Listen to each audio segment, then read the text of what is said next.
So, it was back in October. Do you remember when we did the part one of this? Something like that. Yeah. So October, I was asked to.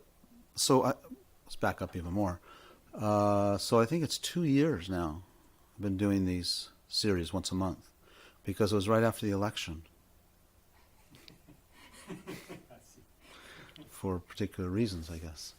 And so, in fact, I think after the election, we started with a topic that was similar, because people were stressed about, from different angles, what was going on. So the idea was to do this live. This is a live stream class so that people could participate online, who was writing their questions. And then they're also posted. And I noticed that with the posting, it always shows quite a few views, but you can't tell how long they're viewed for, right? On Facebook? Yeah. You have access to the statistics? I just look at the bottom and it says how many viewed. Yeah, you have the access to statistics. I don't. No. So last month, I think it was very stressful for some people in October because it was prior to the midterm elections. I think that's partly why we're talking. But in terms of this topic, I try to also talk about it in a more expanded way, right? So it's a funny. Well, it's kind of a interesting topic because there's never a time that things really actually aren't turbulent. So what was meant by this? So we'll go into it, and I think also it's important to define our terms in terms of So this was the word used was turbulent, and I think that the natural response for people is of turbulent times. The implications is something out there, right?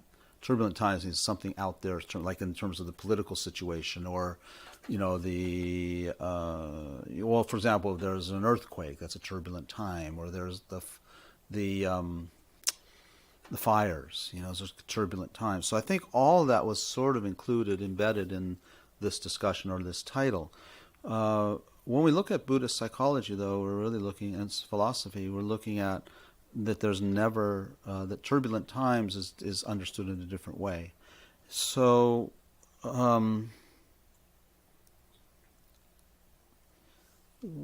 this brings up one idea I had when we talk about turbulent. So I used to do quite a bit of organizational development and working with different nonprofits and things like that. And one of the offices that I was working in our international office for the Buddhist Center, of which this is part of this organization for the international office. And I was doing some work. In those days, the office was in Taos, and I was going down to Taos, every couple months and working with the group because there was like some disharmony and things like that. So Lama Zopa Rinpoche was talking to one of the staff members of the office and asking them, about our work. And he says, well, what's the goal of it? And the person said, well, we're just trying to create a happier office, happier place. And Rinpoche kind of gave sort of not a very supportive look. He says, happiness, but that's what we're working for all the time. He says, that's a long project. He says, maybe you could have the focus be on how to have a successful office. Okay? So when we look at turbulent, so I think we've got to redefine what we're doing in terms of turbulent. And so maybe staying positive, which means, okay, so I have this picture up here for a reason. So you look at Tibet was taken over by the Chinese. And it's actually an interesting picture, isn't it? With the Patal in the background. And they, that was a turbulent time, 1959. Would you say that the goal there was to stay positive in turbulent times? Yeah, it's not quite kind of the right, right? It's maybe not the right concept. Maybe not the right concept. So His Holiness Dalai Lama I would say at least shows the aspect of not liking what's happened to the people of Tibet, of course. Being tortured and loss of freedom of speech, loss of freedom of religion, loss of their culture. So what's the attitude that he probably would tell his people and himself to have? Would it be, oh, just stay positive? I'm not sure maybe.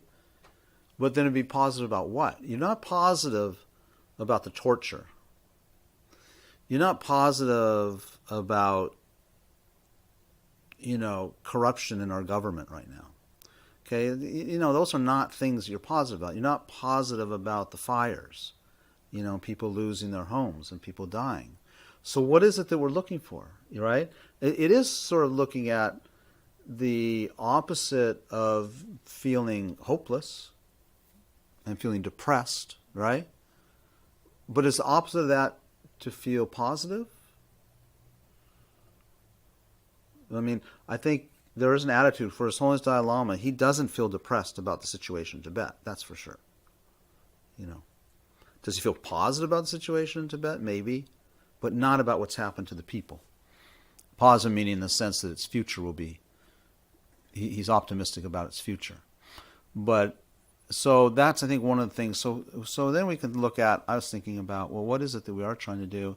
And I think it's about creating meaning, positive meaning from different events. Positive. How do you create positive meaning from the fires? How do you create positive meaning from a divorce? How do you create positive meaning from the situation in Tibet? How do you create meaning that's maybe positive or that's meaningful, helpful? That's, I think, the purpose of Buddhist thought, particularly in terms of the Mahayana Buddhist approach, is to look at the situation that we're in, because the situation we're in anyway is not that good. From Buddhist point of view, study about the Four Noble Truths and the truth of suffering, that it's a truth of suffering, that's like a turbulent thing. Okay?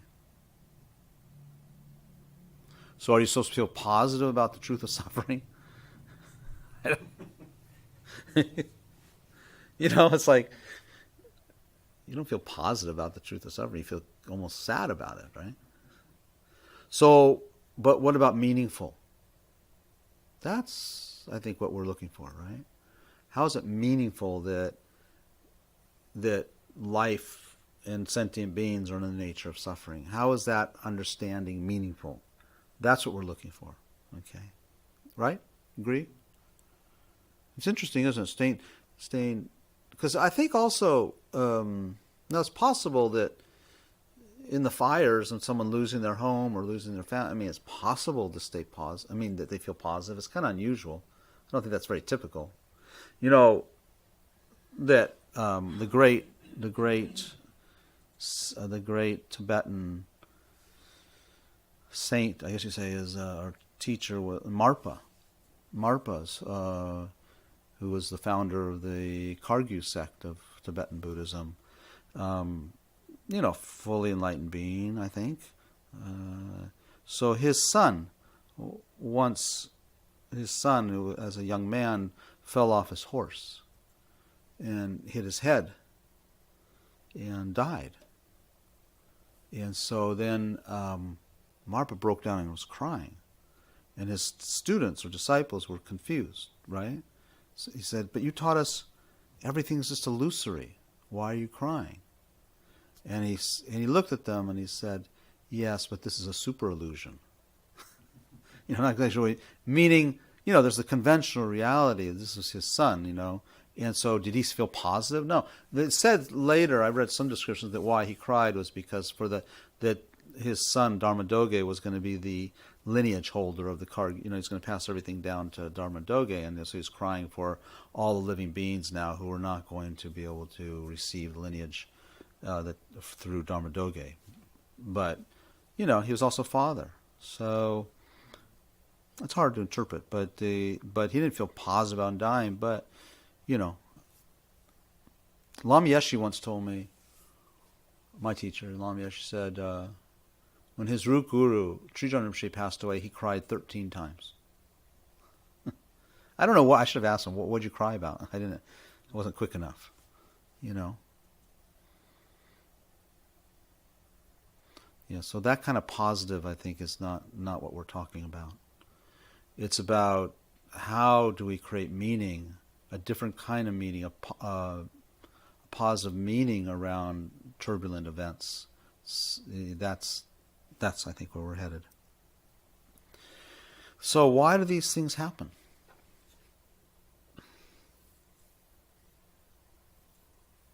Why are there wildfires, and why is there political turmoil? Why did China take over Tibet?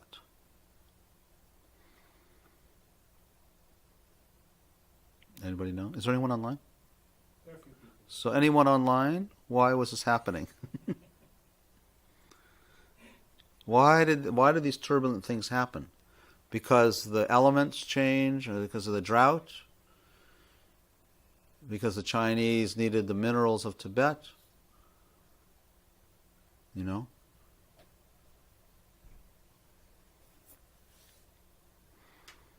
So this is what's different in terms of when we begin to look at Buddhist psychology, Buddhist philosophy, right? This is a big shift that happens right here. The why is this happening?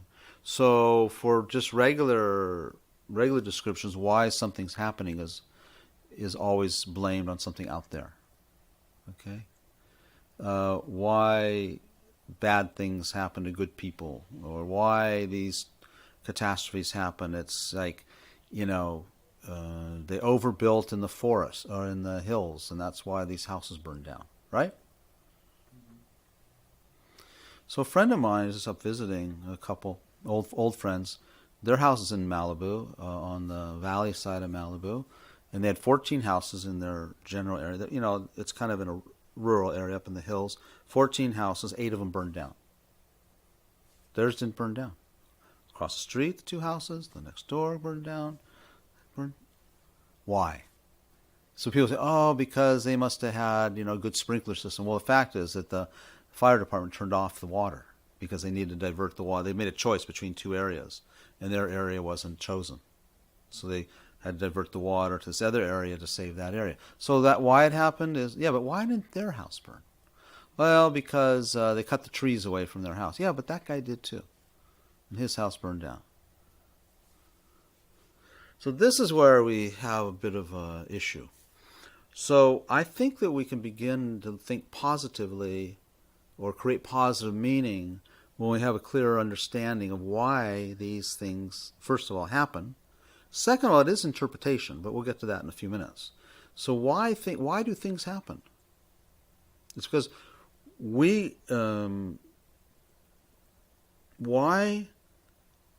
did my friend's house not burn and the next door neighbors did burn? So externally, it looks like the causes are all the same, but their house didn't burn.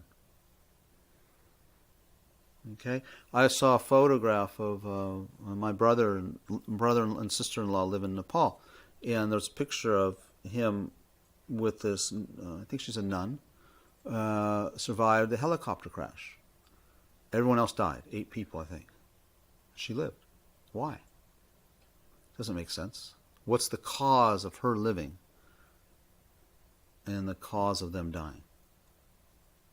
So this is something that typically us modern people don't have really explanation for, because we don't believe in cause and effect, actually. Not really. Why it's happening is because of cause and effect. But, or is it random? Is it random that their house didn't burn down? It seems random. It seems random, doesn't it? Yeah, it's weird. So usually we think of things in terms of randomness, not in terms of cause and effect. But we can logically see there was a causal and effect process, right? So what creates those causes? Why did it happen to me but not to him? Right? This is where it gets really too subtle. Because cause and effect, then we're talking about, right? is karma, usually referred to, right? But we see the causal as causeless. We see it as random. And the causes for the house burning down and the Tibet, those collective imprints, are what's on the consciousness. Okay.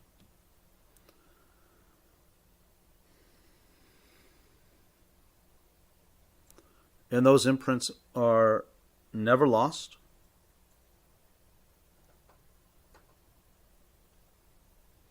Those imprints are on the consciousness itself. So really, the political situation, Ling Rinpoche, when said to me, Donald Trump's doing a good job.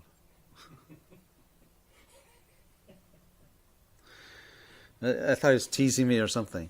But I figured it out later what he meant. I think I knew what he meant. He said, I think he also said he's doing the job he was elected for. That's the point, right? So he's doing a good job in that sense that I created Donald Trump. He's in my consciousness. He's in my view. So part of it, I'm partly the cause of the political situation. If I didn't create the cause, I would be in Australia or somewhere else, right? Not experiencing this. But I'm experiencing it and you're experiencing it. So it's in your experience, right? So experience means karma. Anything you experience has a karmic component to it, or a mental imprint to it. Okay?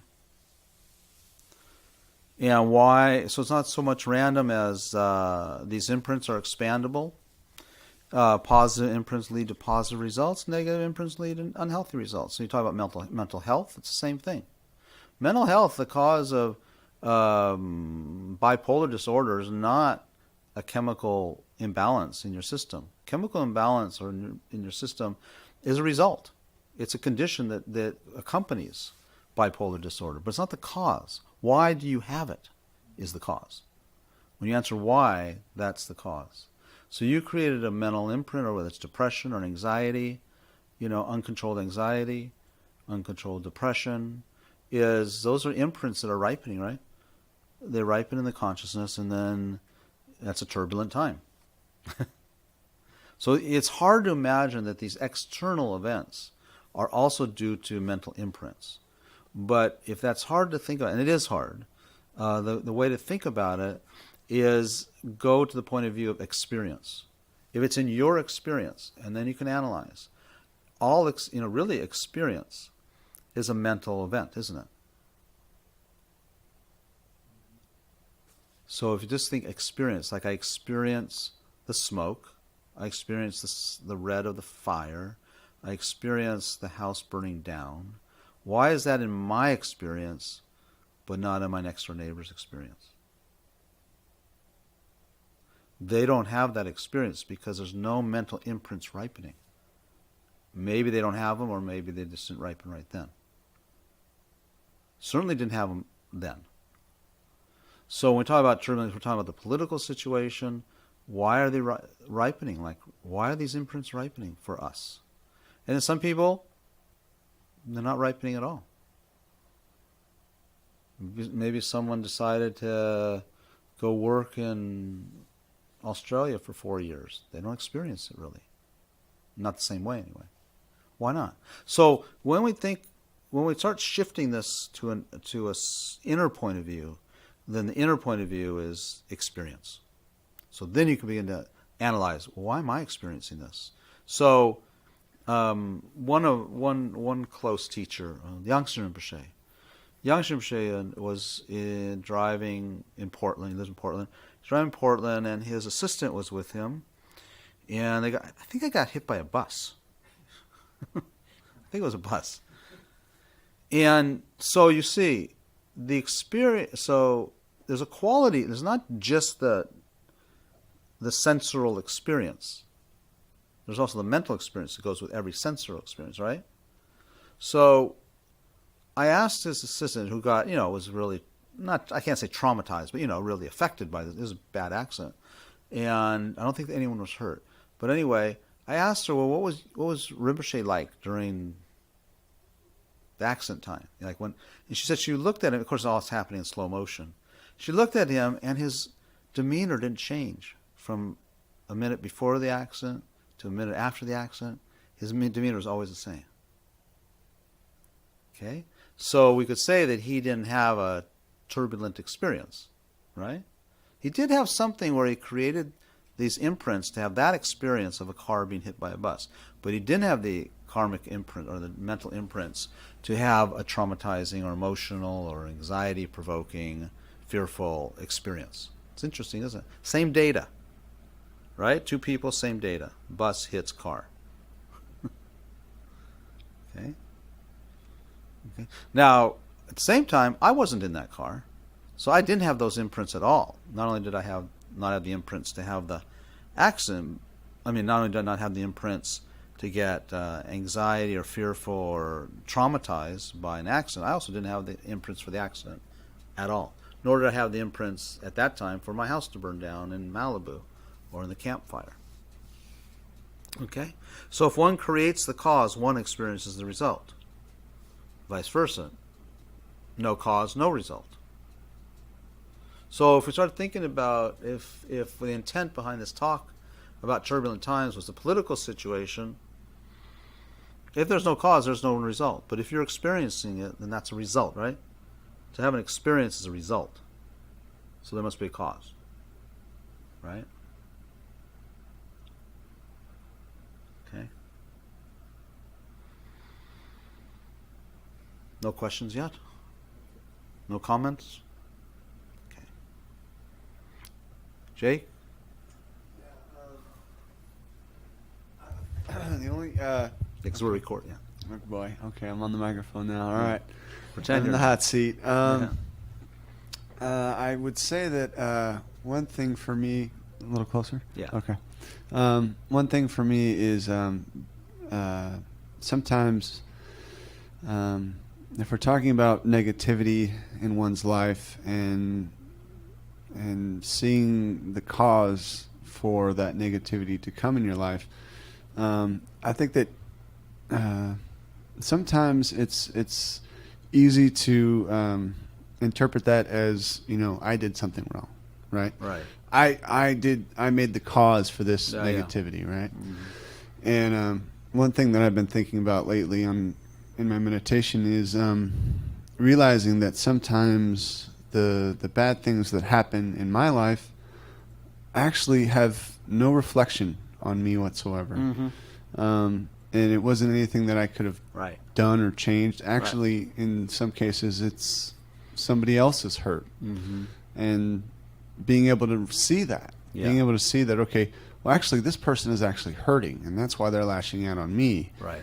And so anyway, that's just one thing that I got excited about in my meditation, and that's one thing that I thought of when you were talking about sort of cause and effect and being able to see that difference, I guess. Right. So that's helpful. The two things that came up for me when you were mentioning that is, one is, so many results, many causes are created like a long time ago, right? And that's what we believe, right? Yeah. Not necessarily this life, right? Most are not this lifetime. Okay. So in a way, they were created by someone else, if you know what I mean. It was you. It was right. It was your stream of consciousness, but you're a completely different guy or girl or whatever then. Okay. So not at all like how you are now. This is an evolution, of course, but it's the same stream of consciousness. It would still be your identity, so to speak, Right. but very different. We over many lifetimes, we're not the same kind of person, right? It appears, from what we can see. The other thing is,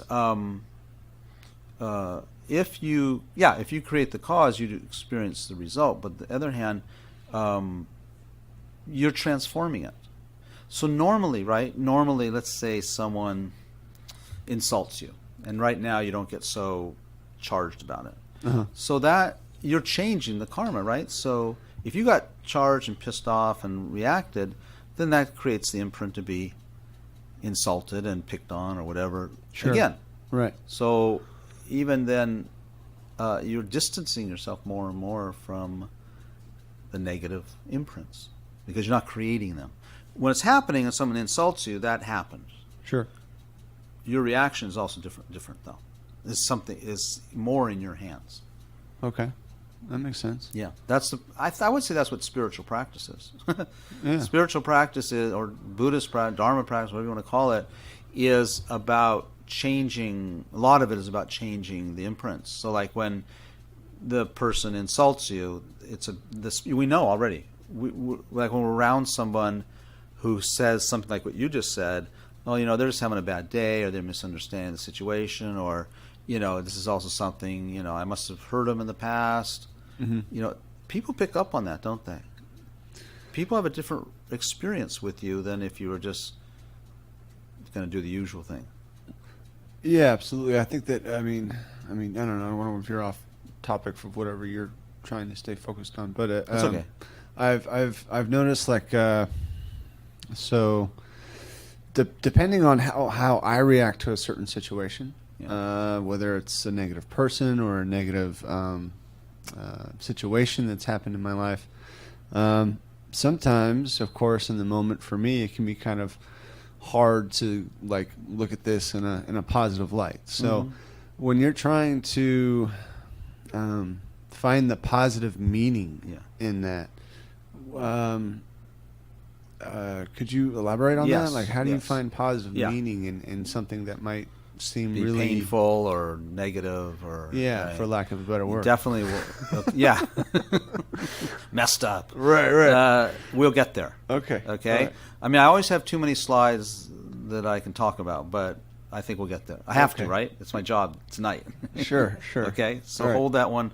Put a pin in it. Okay. Okay. Thanks. Anything else? No. Okay. Thank you. Thank you. Oh, this is just finished. There's just 2 slides on imprints. So, if there's no imprint, individually and collectively, there is no result. If there's no imprint collectively for the fires, there's no fire. Paradise had a fire, but 5 miles away, they didn't have a fire. Okay? The sad thing, oh wow, that's such a tragedy too.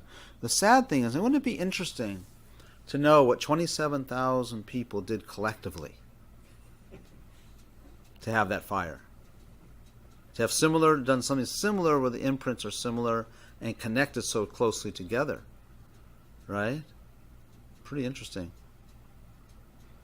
Okay, we don't know when that happened. Maybe collectively they did it 1 million years ago. I don't know.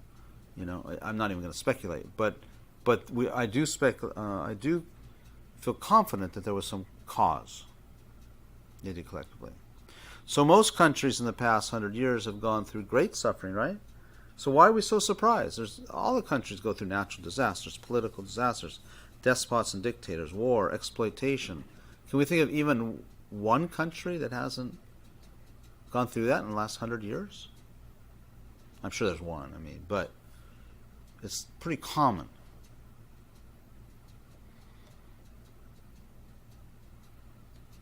I'm sure there's a few due to the collective imprints of the people.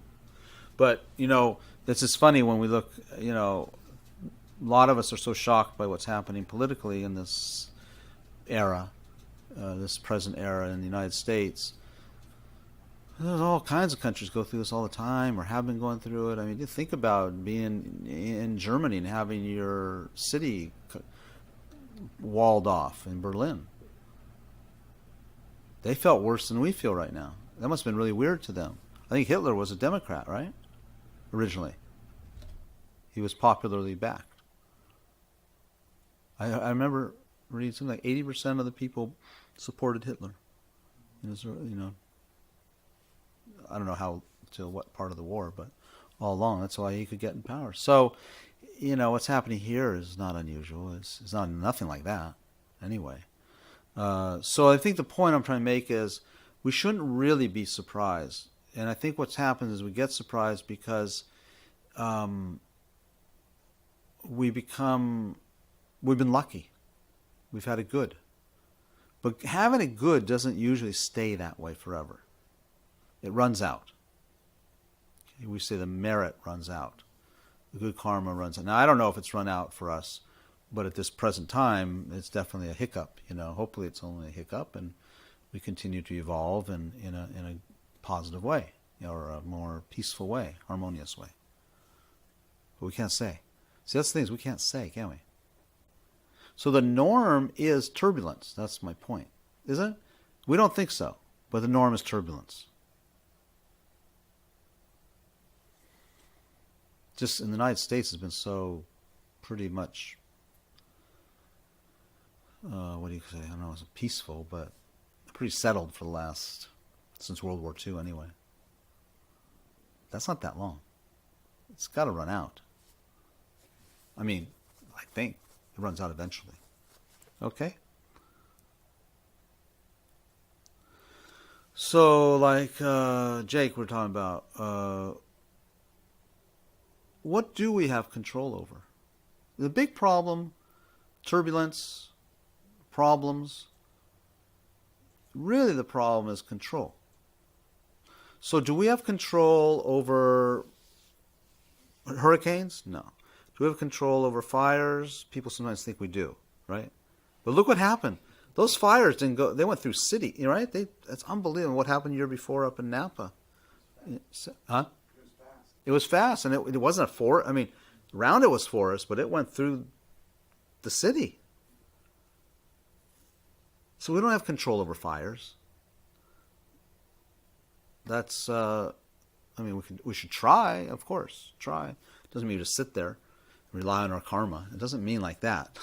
But it also, we got to turn it around and go, despite all this, you know, it's like this thing about who we're going to sue, right?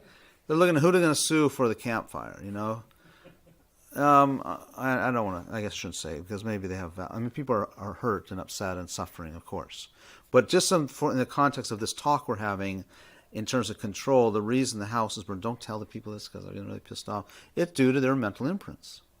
Does that mean that, you know, someone can go around and light fires and say, you know, no, it doesn't mean that, right? But it's happening because of that. But then still at the same time, you have to arrest the person, stop people from lighting fires, of course, arsonists. I think that was an arson fire. I'm just making a sort of a statement here.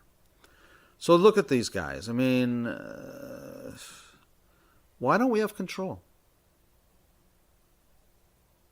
Do we have control? I should back up. I jumped to a conclusion. Do we have control? Do we have no? What we think? I think with the political situation as it is, we do think we have control over it, don't we? And we're just like, for some of us are just shocked that it's gotten to where it is because we should. But on the other hand, if it's from the point of view of mental imprints, then we can't be surprised by anything because we don't know what imprints we have. We don't know. We could have worse ones. And it's so shocking, you know, that we have these imprints, to be at such a, you know, in such a conflicted state right now between two sides, so to speak. So what do we have? So we don't have control over the political situation, even though we always constantly look for the fact that we could control it, you know. And we have to continue trying, don't get me wrong. We do have to continue trying. But with the understanding that really the only control is over our minds. It's the only control we can hope to have. We don't have any control of mind. Do we? Do we have much control? Not much. We're better. Some of us, you know, have improved. But I always use the example of, you know, when you think about your happy times, right, whatever they were, you know.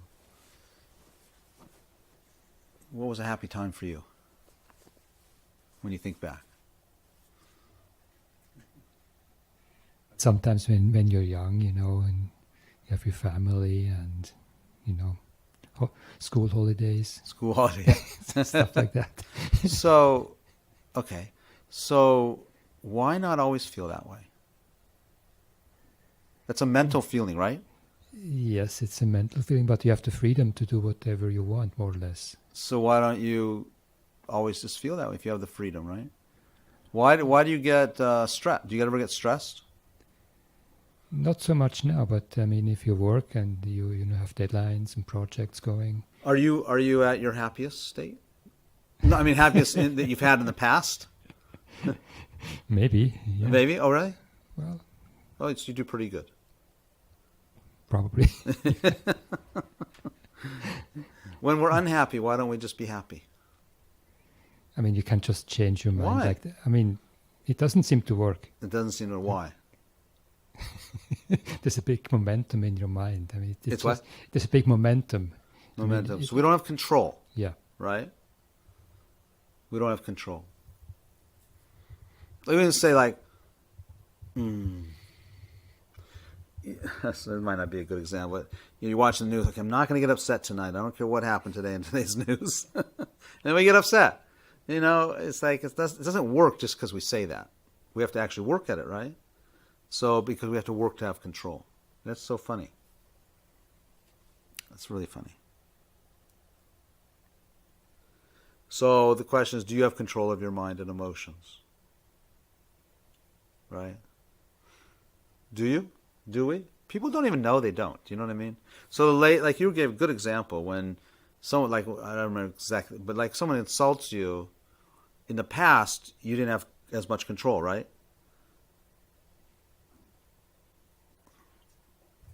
Yeah. I guess in the past, I would have probably internalized it immediately. And what was the emotion that would have come up with that?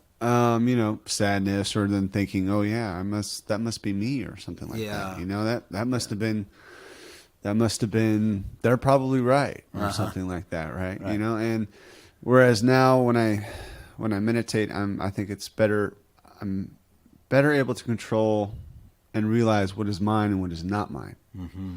Whereas before, I think it would have been more difficult for me to separate myself from someone else's stuff and then see that.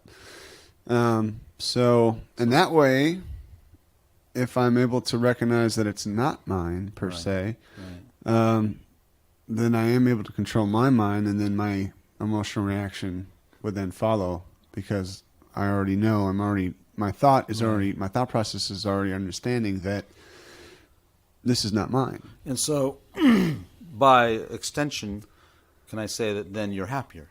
Yeah. Yeah. Yeah. So control, it's interesting. Control actually is a positive thing. It creates happiness. Usually we don't think of control as a positive thing. I mean, we do now. But generally control, like he's so controlling or she's so, but we never think, oh, my mind, it's like almost like the opposite of control is freedom. So no, I want my mind to be free. But it's such an interesting dichotomy, isn't it? It's a To very be free, interesting point, you need to have control. Right. If my mind was totally free, then we'd be talking about a monkey mind, basically. All over the place. Right. Yeah. Yeah, so control is freedom, the right kind of control. It's Yeah. so amazing. Yeah. So control we're talking about here, just to clarify, is control over the negative emotions and afflictive thoughts that take over our mood. That's what we're talking about control of. Yeah. That's what we're talking about control. So I'm sure there's other kinds of control that are not so positive. Yeah. This requires constant practice. Constant. And it gets easier and better, right? Yeah. Good. Otherwise, we look like this guy not on the skateboard, but great photo. I hope he was okay. So that's the thing. It's the same old, same old. You can choose. That's the thing. We say they're the fault, right? I wouldn't, like we say with our partners, I wouldn't get angry if you didn't do that. I would say that. If you just washed your own dishes, I wouldn't get so irritated. I'm tired when I come home. Or, yeah. So it's pretty intense. I mean, this is provocative when you think about these neo-Nazis or white supremacists. They're a really good example because they're easy to blame. Right? Very easy. I think maybe when people get angry with me, thinking that they're not to blame for my anger or my frustration, right? But they're not. They're not to blame for the anger. They're not to blame for the frustration. Not to blame for my despondency. Not to blame for my hopelessness. even the political situation, depending which side you fall on. It's not the fault of the Republicans that you feel hopeless. It's not the fault of the Democrats that you feel angry. Anger and hopelessness and frustration are emotional states. They're in one's own mind. Right? Okay. So the blame changes. The whole blame changes. Otherwise, we have to get rid of all the neo-Nazis. Right? If they're the cause of my frustration, and if the Republicans are the cause of my frustration, I have to get rid of all the Republicans. The Democrats are the cause of all my anger. I have to get rid of all the Democrats. Right? It becomes a never-ending... What's that Shantideva says? Yeah, that's trying to cover the world with leather so that you don't step on the thorns. Okay, Buddhist psychology is very focused on covering one's feet with leather sandals. That's what control is. But people think control is, control the wildfires, control the earthquakes, control the political situation, control the climate change, control the environment, control. Out there. Never can happen without control, without having inner control. It's amazing. Maybe it's a big leap of belief.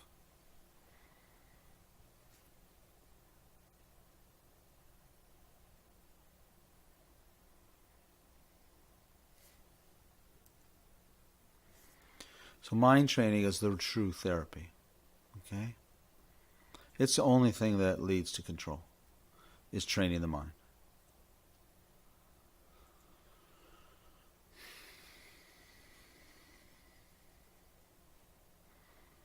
Any questions out there? Okay. Those people are getting off the hook, not asking questions. I can't see them, so I can't pick on them. Poor Jake here and Urs and yeah.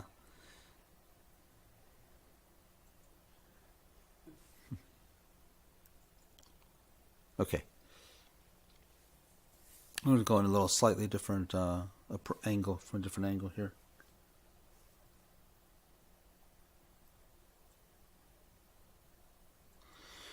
So, in this the reason I put this up here is just really bring it into your own experience. Again, going through difficult times. So whatever the difficult time is that you want to talk about, again, whether it's the environmental experience of fires or floods or mudslides, or your house is covered in termites, or your commute that you're sick of, okay, or the political situation that you're really sick of, all this fighting, all this investigations, and all this corruption, So whatever it is, choose one of these things, okay, for the next few minutes. It could be your partner or your kids, or it doesn't matter, but something that really is difficult for you, okay? And particularly, maybe it's good to think about. This is the exercise that I had to do when I prepare this. I try to remember, what was the intent of this class? And again, like I said, the intent had a lot to do with the political situation and the elections, midterms, and things like that. It was very intense. So with that whole thing, like let's just say the midterms, that's kind of over. What should we use as an example?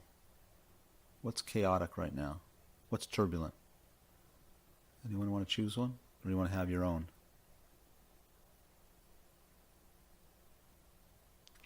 He's wondering whether he should say it. Well, the political situation is turbulent for everybody. Well, I shouldn't say everybody. So what's happening in the political situation is experienced through our senses. So you're watching television, or you're watching a news show. And also there could be, you're driving somewhere and you listen to the sounds, right, of the radio, or a podcast or something like that. Or you're reading the newspaper, or reading something online. That's, so your sight, right? So you're perceiving this experience probably through sight or sound, for the most part. Or someone's talking to you about something that you don't agree with, right? Again, it's sound, right? or what they're saying.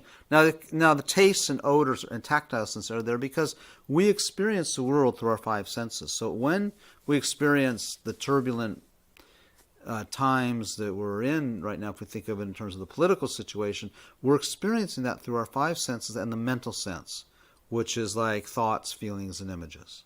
That's the experience.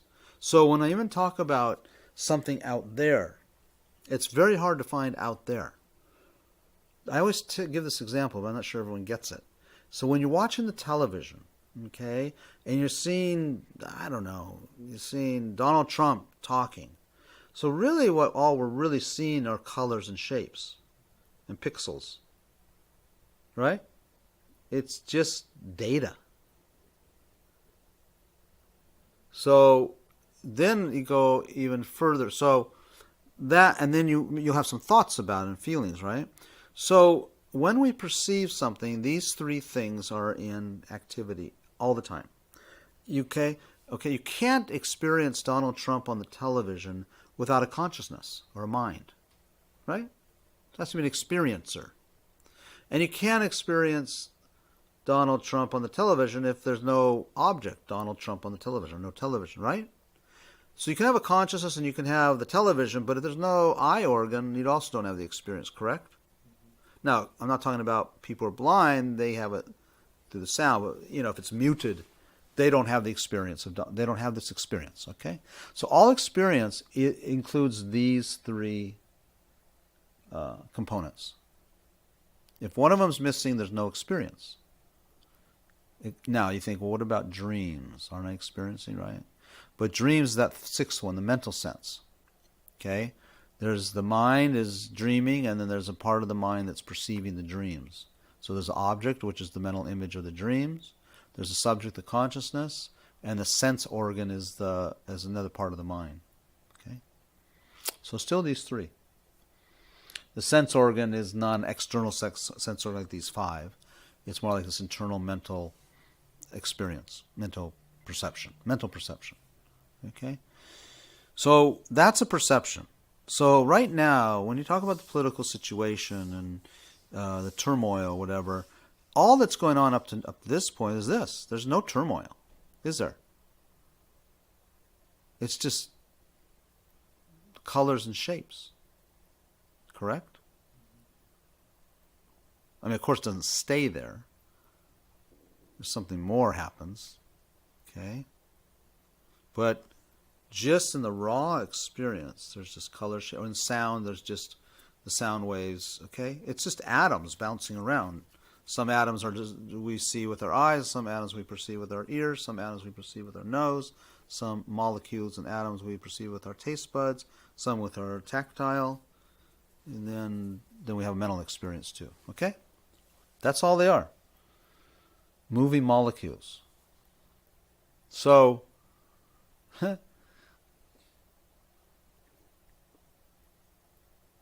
so something in the news, see. So when you read about the EPA rolling back all these protections, environmental protections, the very, very prime level, it's just words, right? Shapes. When you're reading it, say. It's just shapes, right? It's ink and molecules, just shapes. Right? You following me? It's just data. Raw data. This is where Buddhism, I think, gets really interesting. I think that's where it's really helpful. Do things in our experience stay at the level of raw data? We never see things just like that, do we? It becomes immediate. In the next instant, it becomes mixed, doesn't it? And then you say, look what they're doing at the EPA, right? It's already happened. So it doesn't even stay in that prime. Now, for a really highly attained meditator, they can stay in that raw experience. They can stay in that. And they can even have the reaction and see that as just data, raw experience. Okay? That's what we're hoping to do. And can you imagine if you're there, is your mind getting upset? It's not getting upset, right? No. And that's why when Ling Rinpoche said, Donald Trump's doing his job, it's everything else I'm doing, right? My upsetness, my opinions, that's what I'm doing. That's not what he's doing. It's hard for us to accept. No, he's really making me angry. No. So when you have we have this perception, that raw data, this one, okay, stay there, and then immediately in the next instant, there's a sensation. It's always a sensation or a feeling. And it'll be one of these three feelings. It's either agreeable, disagreeable, or neutral. So, and then from there comes a lot of other things. So when you look at that, let's say it's online or on television, you're looking at that, it's just raw data, but you will have a sensation. And 34% of the people who are watching it, well, I don't know, 34% of the registered voters have an agreeable sensation, don't they? And the others, whatever it is, 66% have a disagreeable, correct? But and they say that's real. Don't you know it's real that he's really bad? No, don't you know that it's real that he's really great? Neither of them are real.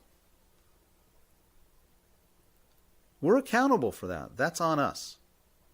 You had a sensation and you didn't like what he said. The sensation was dislike, disagreeable. So what does that lead to? That leads to judgment and interpretation. You have a sensation, you immediately interpret it, and now you have a friend, enemy, or stranger experience. Now, friend, enemy, and stranger, we could use different words, but these are just we wouldn't say, oh, he's my enemy. But, he has an enemy effect, the effect of anger, irritation on you. A friend is the pleasant effect. So, 34% of the people, he's a friend. And then even the same man, maybe he says something about that you agree with. The sensation feels good. Like he says, I don't know, maybe you're frustrated with immigration and you think a wall is a good idea, just to say. So all of a sudden, see, that has a positive sense, that has an agreeable sensation when he says we're going to build a wall. Okay? So building a wall is neither bad or good in and of itself. I'm not saying we should build a wall. There's things we still have to do conventionally. We're not working on that. We're not trying to make political decisions and judgments at this point. We're just trying to be accountable that if you're really anti-wall, it's because it doesn't feel good to you. And why it doesn't feel good is because on that level, it has to do with mental opinions. Okay? It's different when a car, bangs into your car and leaves a dent, okay, and that sensation doesn't feel good. That's not it's still an opinion, but it's not this level, it's not this kind of opinion. That's just because you have a conception of what is good and agreeable is a non-dented car. So it's the same thing.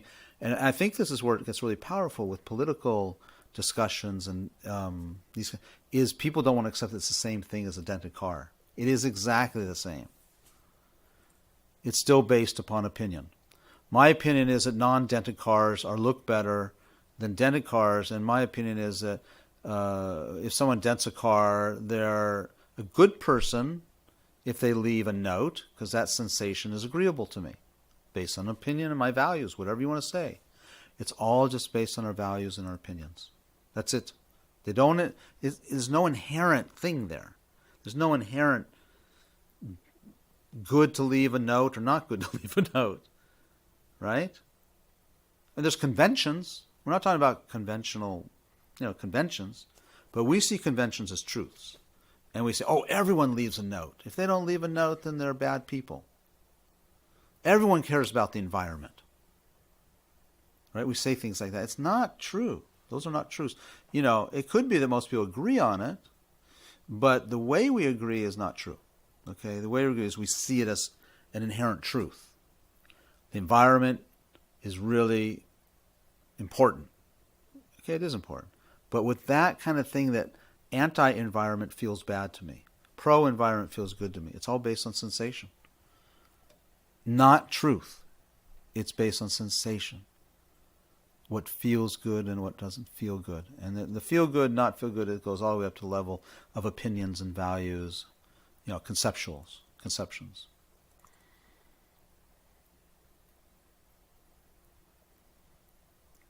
I'm not upsetting anybody out there? Well, there are two comments here. One is from Herlinda. Where do you draw the line between controlling your mind to not responding and to responding to something that you care about?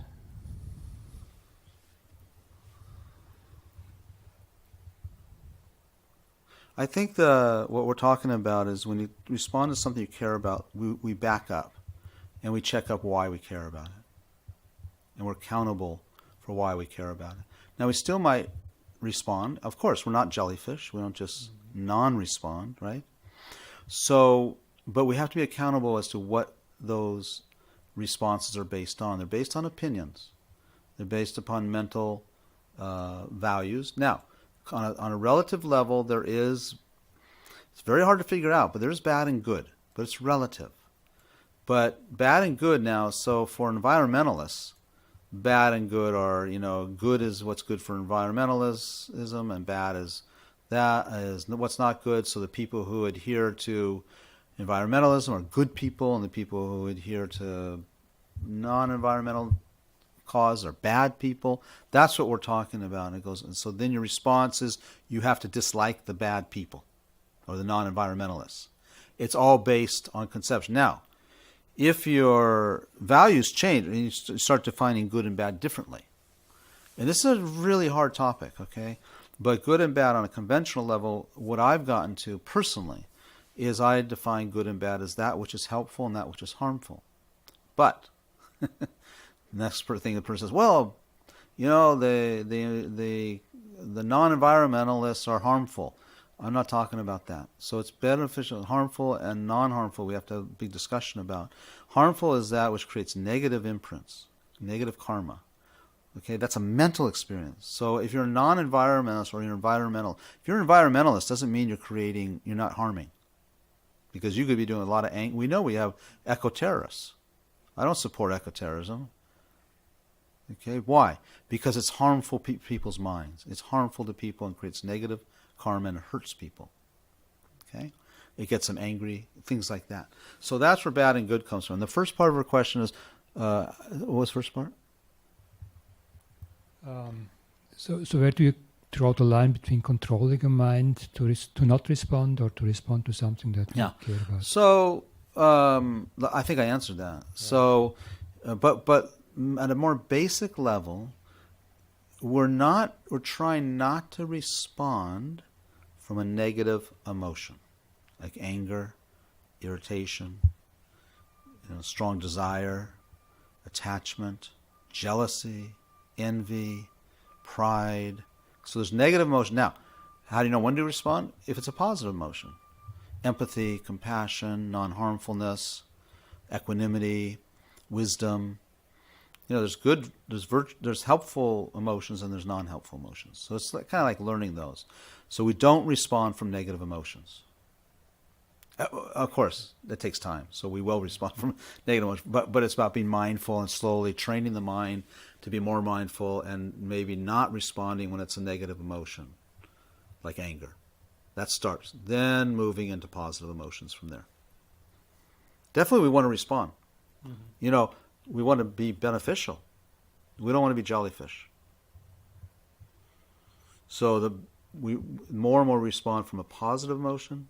That's what we're looking for. Less and less reacting or responding from a negative emotion. That's the practice at our level. There's a second remark here. If we are accountable... That's my belief, by the way.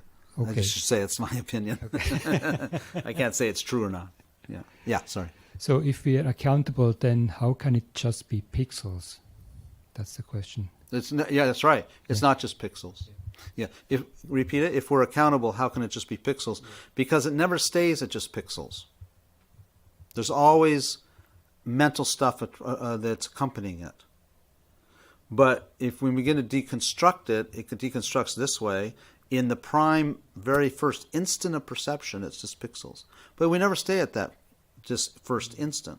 We go to a second instant. And the second instant is all the stuff that responds to the pixels, interpretation, labeling. But with a very evolved being, he or she, this is what the beauty of it is, they see all that, so they can create what they want. Because everything's so in control, so slowed down, so when they see the pixels, they decide, well, I'm going to make a more productive, more helpful interpretation. So that's control. When you can interpret the way you want it to, that's freedom. You still will interpret. And then there's another question here. What if what the person is doing and saying is causing harm to some other people directly? Yeah, I mean, at our level, we have a duty to protect others, but we have to be careful. So, like the eco-terrorists, or the people who are bombing abortion clinics, they're protecting one life, but then they're taking another life. It's kind of mixed up. So I think that takes... Can you read the question again? What if what the person is doing and saying is causing harm to other people? Okay, so the person who's causing harm to other people, of course, you stop them. But again, you're never off the hook from checking what emotion you're responding from. So are you trying to stop that person because you're pissed off with them for hurting your friend? Okay, that's not necessarily a virtuous action. But you might have to do it anyway. So if you're preventing other people from harming other people, great. Greater is if you prevent other people from harming other people when you do it with empathy and compassion, as opposed to anger and attachment. You're hurting my friend. Okay? Rather than, you stopping harm itself. Your enemy is harm, not the person. I think that's how I think of it right now. I probably think something else later. Good questions. Yeah. Is that helpful? If that's not helpful, then ask your questions in more depth. Okay. But the spiritual practice is exactly this. So why is mindfulness such a big thing these days? So mindfulness is, I think a lot of it's not maybe presented in the most helpful way, because what mindfulness really is about becoming more focused and calmer and aware of our mental processes, so that we can discuss these things and make a different reaction. That's really what mindfulness practice is.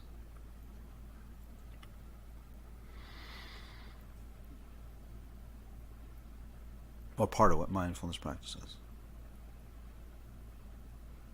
that right? Okay. Oh, why is it not working? It froze. Huh? Why did it do that? Hang on. I think let's try it again. I don't know why it... So this is beautiful. I found this online today. So here's friend, enemy, stranger. So the number in the top left corner, you got the stranger. They're strangers, right? Two opposite polar. Then enemy is the middle picture. Someone cold cocks this guy and punches him in the face, right? Then what about the last picture in the corner? Friend. So here now the strangers are hugging. This guy goes and hugs him. Hugs the neo-Nazi. So what is this guy? Yeah. Okay? It's just how we label things, right? So maybe in the top left corner we label him as evil and bad, and in the bottom right corner all of a sudden he's changed to a victim. A human being who's in pain, right? Maybe is a better way to put it. Or whatever. It's not the evil one anymore. Well, the top one might be kind of strange, like you're sizing this guy up. Is he good or bad? And then, of course, someone decides he's bad. To punch that guy in the face like that, can you imagine how you have to see? So I know it's not just color and shape, but it is too. Because it's color and shape, and then it's labeled, right? So this guy in the green sweatshirt, color and shape for the guy getting punched in the middle, the red suspenders and the white shirt with the Nazi thing. So that's all just merely labeled. Now, you have to label those swastikas. You have to label them, right? I mean, we do. I mean, to punch them like that, the swastikas are seen as, something really bad. But for the other neo-Nazis, those swastikas are not seen that way. So which is it? Are they really bad, or are they really not, or are they really good? They're not neither, right? They're nothing until I put a label on them. But we don't see reality like that. You got to label things, and then so I'm going to label. So what if you labeled things differently in life? What if you labeled, like, what would the Dalai Lama label this neo-Nazi? Maybe. What might he label him? I can't see the Dalai Lama being angry at this guy. I can't see him be. He might feel sad. He might feel concerned. But I don't think he has any more anger towards him than he does anyone else in that crowd. Why? How does that work? This is what we need to analyze. So there's a better way to interpret. It's still interpretation, but a more helpful way. Okay? When we talk about Buddhist thought, we're talking about, sure, it's still labeling. It's still describing, but it's a more helpful one, a more healthy one. It helps your mind, it helps others' minds. So labeling this guy as a neo-Nazi evil person is not helpful for the mind. I mean, it's hard not to do. But we see Trump, or we see Nancy Pelosi, whatever your poison is, we label them. But they're not that thing. It's not that they don't exist, but they only exist as being labeled. Everything comes with a label. Everything comes with a description. So the description, as Krishnamurti used to say, the description is not the described. The description is not the described. We're always operating from description. Our mind is always describing or labeling. And we believe it's real when it's just a description. So with mind training, in this context, we're talking about developing equanimity. And if you can see for a minute,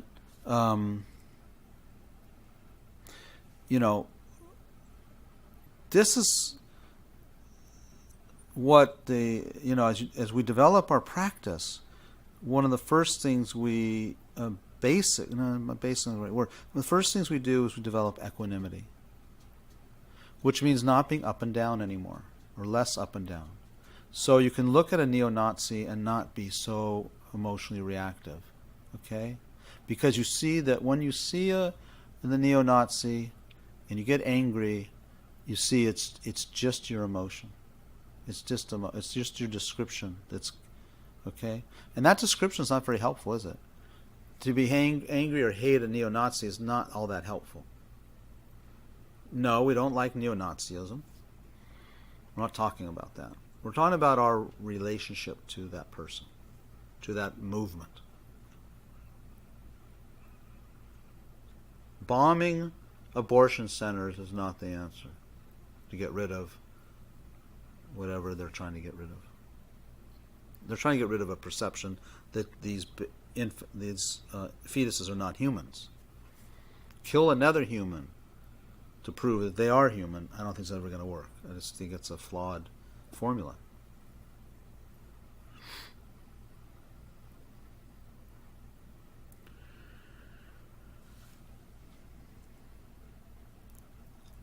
So this equanimity that we're talking about is to free our minds from coarse attachment to friends and relatives, apathy toward strangers, and hostility toward enemies. Why are we talking about this? Because it makes you happy, and it makes me happy, and it makes the world happy.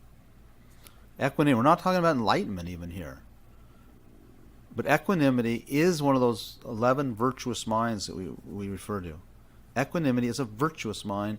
This other one, anger and apathy and attachment, is not a healthy mind because it's not peaceful.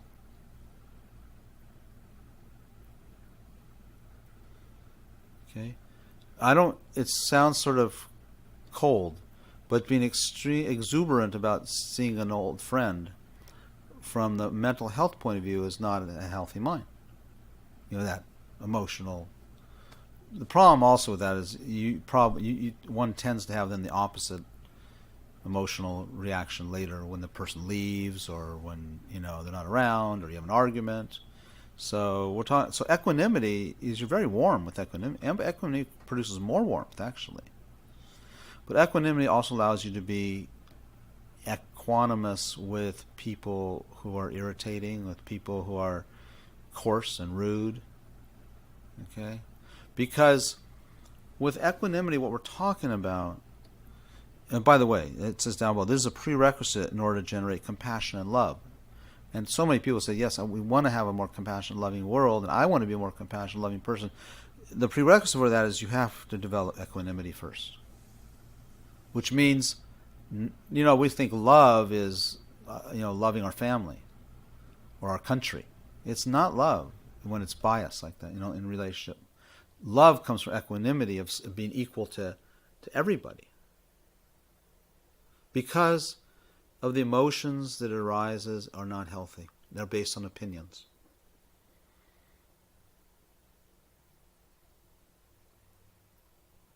It's hard to do. But we should try in this. If the political situation's one of your testing grounds, then that's the place to practice this. Feel equanimous towards. How do you feel equanimity towards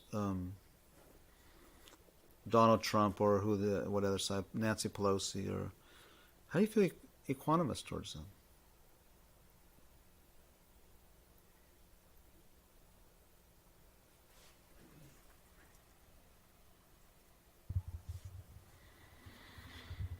I mean, you would have to see that you kind of share certain qualities, that you're a human being and you want to be happy. Exactly. Right. That's how I understand it too. So before equanimity, I didn't put it up here because I don't have enough time, is to develop equilibrium. So in equilibrium first is exactly what you said. It's really seeing humans as humans or animals. You know what I mean? That they want the same thing. Really the best, most important thing is they want happiness. I want happiness. There's not an instant when I don't want happiness. There's not an instant when they don't want happiness. So then you could say, well, yeah, but I don't like what they're doing. They're supporting the NRA and they want to go out and hunt big game or do trophy hunting, right? Right? So how can I feel equilibrium? Well, the equilibrium is still, they're doing that to be happy, just like you. So the problem is not that they're bad. The problem is that they're ignorant. Everyone suffers from ignorance. Everyone suffers from ignorance. But even going at a more basic level, they just want to love, they want to be happy, they just don't know that that's not the way to do it. Either is when you're jonesing for your morning coffee, that's also not the cause of happiness. It just seems less harmful. But the point is it's just the going trophy hunting is just it's just an exaggerated mind of wanting your coffee. It's the same underlying foundation, is exactly the same. Both are tricked into thinking that doing that thing will make me happy. Of course, one's more harmful. Actions are not all equal. Some are more harmful than others. But I'm talking about the substance from which they arise. The foundation from which it is exactly the same.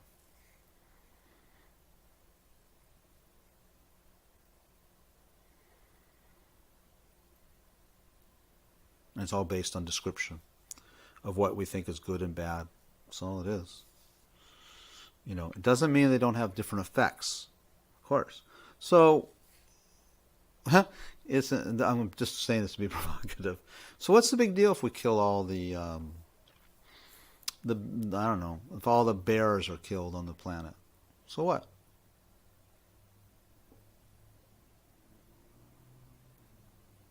Isn't it just I mean, I don't want all the bears killed. I don't support hunting. But if we just be realistic with ourselves, why is it bad? It's from opinion, right? It doesn't feel good to me. I love I love having wildlife. right? But if we've got to be brutally honest, it comes from an opinion. It comes from a sensation. That sensation feels good to me. Are some sensations better than others? Of course. To give someone a hug is more helpful sensation than shooting heroin for a good sensation because of the effects. So we have to look at the effects. What's the big effect of killing all the bears on the planet?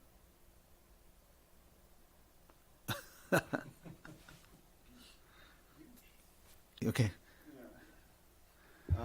Good. That would be huge. I mean, Why? You know, well, it would definitely affect the ecosystem too. I mean, And then? and then probably our planet too. And then? But you could. What would happen to the planet? Well, I don't. I mean, just hypothetically. Well, you know, I would say that if the point is We'd have too many fish. yeah. What do bears? Right. How do right. they help the ecosystem? Fishing Let's think season about would be that. big, but We're already running out of fish, so that'd be good. We'll get more fish. yeah. But I think I don't know. I mean, first of all, I don't want to kill all the bears, but Neither do I, but it's Right. your opinion, right? right. Yeah. Okay. We'll agree on that. That's what I mean. Yeah, Don't we yeah. agree it's our opinion? Yes. Okay. yes, We'll share the absolutely. opinion, but It's fine. But to answer your question, I would just say that I think it would definitely have an effect on the ecosystem, on definitely North America. I mean, it would be a chain. If we lost the bears, then what would happen next? Honestly, they have no bears in Australia. Oh, yeah, that's probably true too. Yeah, they don't. Koalas are not bears, by the way. Oh, yeah. right. But no, it would have an effect on the entire ecosystem. It would But isn't it change a lot of interesting? things. Isn't Yeah. it when we start talking about? Do you know it would have an effect? I believe you're right, but let's just be Sure. just open-minded for a second. Yeah. What would be the effect? What do you think the effect would be? I can only go to what I like. All right. I wouldn't like it, Yeah. but that's if I go to something like. So this is why people hunt, Uh-huh. because they're on that side of the discussion. It's not going to have an effect. It's no big deal. What do you need all the bears for? You can go to a zoo, you can see one. Things like that, right? So they have a different like than we do. Okay. But we would say, oh, it's bad to kill all the bears. But, I mean, we don't even know. What do you mean? What's the definition of bad? Yeah, I don't support it because I don't support killing anything. So, but it's still my belief, right? It's only based on my opinion. This gets hard, doesn't it? course, sometimes people. If you're a hunter, you think you're a caretaker of nature You're because. caretaker nature. If there's some kind of overpopulation of too many bears, And too many wolves, right? Right. That's another one's coming up these So- days, wolves. so you take care of that. Yeah, and they're killing my cattle. It's all based on it's just friend, enemy, stranger, right? It's nothing inherent in the wolf. The wolf is not the enemy and the wolf is not the friend, is it? For some, he's an enemy. For some, he's a friend. Who's right? So you do have to, just not to leave it too hanging, the only place I can get to in all this discussion is values that produce less suffering. The effects produce less suffering. And that gets a little wiggly. So it's something like a rancher will say, well, my suffering, what about my suffering? He's killing all my cattle. So then we go into more, we don't mean that as suffering, right? You know what? God, I'm taking a real risk here. I hope no one's listening. So as we study suffering, so Buddhist psychology is so into suffering because it's so hard to define. And it's defined differently. So suffering in Buddhist psychology has to do with creating mental imprints that will lead you to suffering. Okay, Jake? So I won't think we should kill all the bears because those imprints of killing, I think, would be destructive. I've never seen a killing imprint that produces happy results. It's possible. They say the Buddha in a previous lifetime did kill someone who was about to kill 500 people. But he had to do it with the right motivation and the right intent and the right clairvoyance. He had clairvoyance, all those things. So once I was at a course early days with Lama Yeshe and Lama Zopa Rinpoche, and someone asked if they could euthanize their dog. Is euthanasia okay? My dog's in a lot of pain, suffering, And Lam Yeshe said, well, you can if you know its next rebirth. Are you sure about its next rebirth? Because the implication is if we kill something out of euthanasia, if we kill an animal before its karmic imprints have expired, then it'll take rebirth again as an animal or worse. But if you let it expire, there's a chance it could get a higher rebirth. But not if you kill it earlier. That's why we don't like euthanizing people. It's a pretty brutal thing because, yes, they're in pain. But you know what the pain is like after? You don't know. I don't know. Maybe the pain's worse if after they die and go into the next rebirth. So values change. You start thinking of rebirths. So I wouldn't kill the bearers because for many reasons, killing creates such negative imprints that I don't think that good will come from it. That's one reason. So I have a different set of values that comes to values. Oh. Okay, it comes to values. We have to think hard and long about our values. So some people say they have the value that to free the animal from suffering means to euthanize it. That's from not having really probably looked deeper into what it means, real suffering, and that's what we study. And a lot of it's accepted on faith, by the way. I'm not saying I know all this, and I'm clairvoyant. I have to go on faith, trust in my teachers and so on. Yeah. So that's 8:30. Now we're gonna end early tonight, I thought. Okay. Anyone else before we conclude have something to say? I mean, there's a comment from James. He says that black bears play an important role in the forest ecosystem as seed dispersers and nutrient as seed dispersers. Seed dispersers. And nutrient providers. Nutrients to who? I don't know, he talks about berry seeds that pass through the bear unbroken and then are able to germinate. Oh, science can take care of that. We just collect the berries and scatter them around. I think that like what Jake was saying and James is saying, of course, there's a balance, there's a harmonious balance, and that's why I agree. But from the point of view of bad and good, we have to see a lot of it is based upon our feelings, on our opinions, the environment is good, environmentalism is good, like that sort of thing. But eventually that breaks down. And we have to find a deeper sense of values. And so for me, the one that works a little better is about, and I don't have a deep understanding, but it maybe goes more to suffering. What produces suffering and what relieves suffering. And then we have to define what do you mean by suffering, okay? So suffering is not, like Lama Zopa Rinpoche said, as far as euthanasia, that's out. But he said, you can medicate for pain, but you can't medicate for suffering.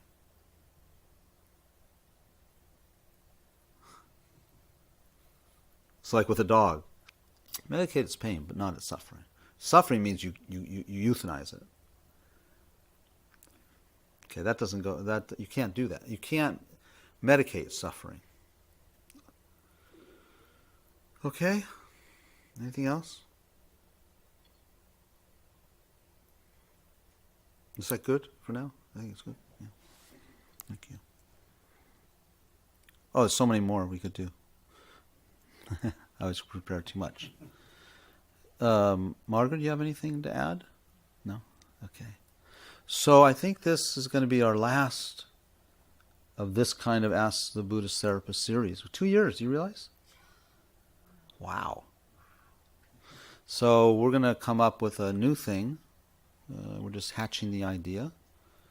Should I say anything about it or just wait? Yeah. Well, we haven't worked it all out, so I don't want to, say too much. But I think what we're hearing a lot from people is that people want to know how does Buddhist psychology and Buddhist interventions really work on problems they face in everyday life, in relationships, in work, in families, difficulties, and kind of like the kinds of things you might take to a therapist, but with therapists and conventional therapy, it's using conventional psychology, which we're not talking about using, but we're using. Buddhist psychology was designed to handle problems, you know. Now, modern day problems are a little different, but there's always a way to approach it from Buddhist psychology. So I think it's going to be kind of either a class or a group that is really curious how these apply. So it's not so much totally introductory. And people are going to come in going, yeah, I'd like to use these ideas. I don't know how to use them. I don't know what they are, maybe, but exploring that. So we're thinking about maybe running that on like a 3 or 4 week series, but it will be probably not. It won't be streamed, I think, because it's maybe too personal, and it'll be a limited group each time. You know, maybe 12 people, something like that. So that's what we're thinking. And you keep your eye on the Ocean of Compassion newsletter, Facebook page. Where do people find out? Facebook, newsletter? Facebook and the newsletter, yeah. Go to our website and sign up for our newsletter. Yeah, go to the website, sign up for the newsletter, and you'll be informed. And yeah, so we'll do that, and it will be, you'll sign up for it, and limited size, at least initially. Okay. And people listening, all of us, I didn't motivate in the beginning, but, I didn't motivate, but just to think that our discussion today, I did most of the talking, but I appreciate people thinking and contemplating, engaging together, and that the energy generated and created through this time together, it leads not to just some temporary achievement, but it's actually the direct cause of being able to actualize all the different psychological interventions that lead to the permanent removal and subduing of all of our problems, anxiety, depression, lack of control, political dispute, and the permanent subduing of those, and also those people who weren't around and don't know about this, that we are able to help them also permanently subdue their own minds so that the world truly becomes a place of harmony, well-being, and peace.